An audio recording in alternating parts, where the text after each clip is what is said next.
আপনারা এই ছোটো ছোটো যে আপেল কেনেন তার মধ্যে জল ভরে কিন্তু গাছ লাগাতে পারেন।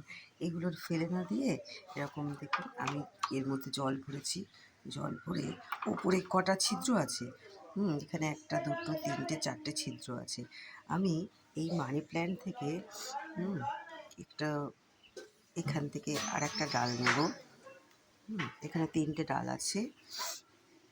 এই 3টে ডাল আছে এইখানে দিয়ে, এখানে একটা, এই একটা, এই একটা, এখানে একটা, একটা আর একটা ডাল ছিঁড়ব।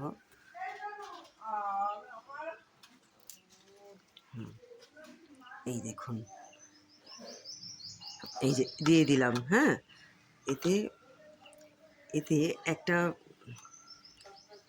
এই গ্রোথগুলো আমি পরে দেখাবো যে কি সুন্দর, মানে এতে শিকড় জন্মে গেছে।